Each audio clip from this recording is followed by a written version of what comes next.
আমার সামনে 3 মাথার ম্যাজিক মেশিন আপনারা দেখতে পাচ্ছেন। এই মেশিনটির মাধ্যমে এদেশের অসংখ্য মানুষ উদ্যোক্তা হওয়ার বাসনা গ্রহণ করেছেন, কিন্তু এই মেশিনটি ব্যবহার করতে কি কি ধরনের অসুবিধা বোধ করতে হয় এই ব্যাপারটা নিয়ে প্রতিদিন শত শত মানুষের প্রশ্ন উত্তরে আমি কথা বলে থাকি। কিন্তু আমি একটি বিষয় খুব উপলব্ধি করি যে এই মেশিনটি যারা গ্রহণ করেন তারা খুব সহজ সরল সাধারণ মানুষ, আর এই সব সাধারণ মানুষগুলোকে নিয়েই আমরা ব্যবসা বাণিজ্য করি। এই মানুষটি তার পরিকল্পনা মাফিক কাজের সঙ্গে যুক্ত হবে, এমন পরিকল্পনাও তার মধ্যে নেই। উদ্যোক্তা হবার প্রয়োজনে কি কি জানবার প্রয়োজন সেগুলোও তারা জানে না। পরবর্তী সময়ে যখন ঝুঁকি নিয়ে ব্যর্থ হয় তখন বিভিন্ন প্রতিষ্ঠানকে দোষারোপ করে বা পরবর্তী সময়ে বলে যে আমার ভাগ্যটা আসলেই ভালো না, আমি যাই করি সে কাজে আমি ব্যর্থ হই। এই মেশিনটির আজকে কিছু গোপনীয় দিক আমি জানাবো, যে দিকটা বাংলাদেশের এখন পর্যন্ত কেউ জানায়নি। কারণ এই দিকটা যদি আমরা আপনাদের জানাবার চেষ্টা করি তাহলে আমরা যে এই মেশিনের মধ্যে ফাঁকি দিতে পারি সেই ফাঁকি দেওয়ার সুযোগটা নষ্ট হয়ে যাবে। কিন্তু আমি প্রত্যেকটা ভিডিও একটি কথা বলি যে আমি কাউকে উপকার করতে না পারলেও যেন কাউকে ক্ষতি না করি, কেউ যেন আমার কাছে এসে ক্ষতিগ্রস্ত না হয়। তাই এই মেশিনটির যে দীর্ঘ সময় ব্যবহারিক যে সুবিধা সেই সুবিধার জায়গা আমি দেখাই।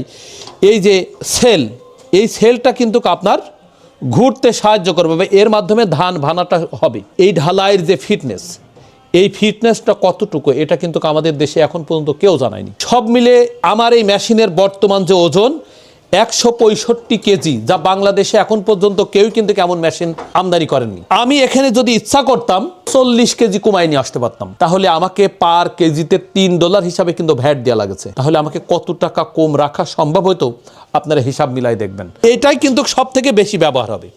এইটুকু স্টান কিন্তু আমরা হেভি করে দিয়েছি, অর্থাৎ এই রকম স্টান বাংলাদেশে কেউ এখন পর্যন্ত নিয়ে আসেনি। এটা আমি খুব চ্যালেঞ্জ করেই বলতে পারি। আমি যদি আমার সাপ্লায়ারকে বলতাম যে ভাই তুমি আমার এই ঢালাইটা ওজন কমায় দাও, তাহলে কি হতো, সবার থেকে কম মূল্যে এবং অল্প সময় বিক্রি করে আমি উঠে দাঁড়াতাম। কিন্তু আমি সেটা কেন করিনি, কারণ আমি দেখেছি যে এদেশে যারা খুব সাধারণ মানুষ তারা যখন আমাদের পর্যন্ত আসেন তাদের ওই মলিন মুখের দিকে তাকালে মনে হয় যে আমি যদি আর একটু কিছু ওনার জন্য করে দিতে পারতাম তাহলে আমার মনের কাছে একটু তৃপ্তি পেতাম। আমাদের শুধু মানসিক অবক্ষয়ের কারণে, শুধু আমি ভালো থাকবার জন্য আমি অসংখ্য মানুষকে কিন্তু একেবারেই বিনা দ্বিধায় আমি জ্ঞান শূন্যভাবে ঠকিয়ে দিচ্ছি। আমি একবার হিসাব করে দেখে নেই যে এই মানুষটিকে ঠকিয়ে দিয়ে আমি জিতে যে আমি কতটুকু লাভবান হচ্ছি, এই চিন্তাটা আমাদের মধ্যে একটুও নেই। যদি ঢালাইটা কমাই দেওয়া যেত, এই ঢালাই, এই মেশিনটি ওজন 165 কেজি টোটাল মোটর সহ,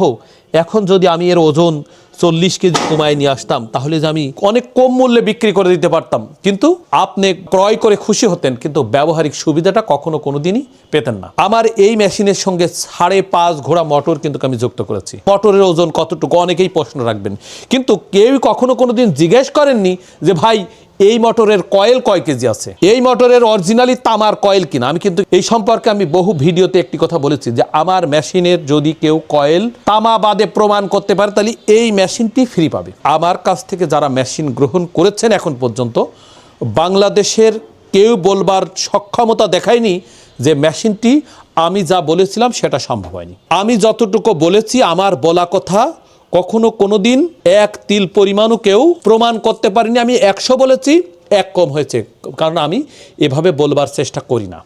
আমি কেন এমনটা করি না, কারণ আমি চিন্তা করি আমাকে যদি মানুষকে ঠকিয়ে দিয়ে আমি যদি জিতে যাই তাহলে সেই মানুষটার অভিশপ্ততা কিন্তু আমাকে কখনো কোনোভাবেই রক্ষা পাওয়ার সুযোগ নেই। আমি আবার বলছি যে এই মেশিনটি আমার পর্যন্ত এসেও যদি কেউ 165 কেজি ওজন করে দেখে নিতে চাই আমি দেখিয়ে দিতে পারবো। তাই সম্মানিত দর্শক বন্ধুগণ, যারা উদ্যোক্তা হবার আকাঙ্ক্ষা যাদের হৃদয় ধারণ করছেন তাদের বুঝে নেওয়ার যেমন প্রয়োজন, আবার আমাদেরও বুঝে দেওয়ার তেমন প্রয়োজন। এই দেশটার মানুষের মানসিক অবক্ষয় এতটা অবস্থানে পৌঁছে গেছে যে প্রত্যেকটি মানুষই শুধু নিজে ভালো থাকবার জন্য মানুষকে আমরা ঠকিয়ে দিচ্ছি, কিন্তু আমরা বিবেকের কাছে প্রশ্ন রেখে দেখি না যে আমি কতটুকু ঠকিয়ে দিয়ে জিতে যাচ্ছি। বিবেক যতদিন না জাগ্রত হবে, মানুষের নিজের কাছে প্রশ্ন রেখে যতদিন না মানুষ বিবেকের প্রশ্নের উত্তর সঠিকটা না মিলাতে পারবে ততদিন এই দেশ যে অবস্থায় আছে সেই অবস্থায় থাকবে। তাই আসুন আমরা সবাই জাগ্রত হই। আপনাদের প্রত্যেকের কাছে আমি অনুরোধ রাখি, যারা আমার এই ভিডিওটি খুব মনে প্রাণে দেখেন তাদের অনুরোধ রাখি যে এই রকম ভিডিও যখনই আপনার কাছে যাবে আপনারা ভিডিওটি শেয়ার করে দেবেন বা আপনার প্রিয়জনদের একটু দেখবার সুযোগ করে দেবেন। তাহলে কি হবে? আপনার সচেতনতায় এদেশের হাজার কোটি মানুষ সচেতন হবে, আমরা সুখী সমৃদ্ধির বাংলাদেশ গড়ব, এমন প্রত্যাশায় আমাদের। ধন্যবাদ সবাইকে। আসসালামু আলাইকুম।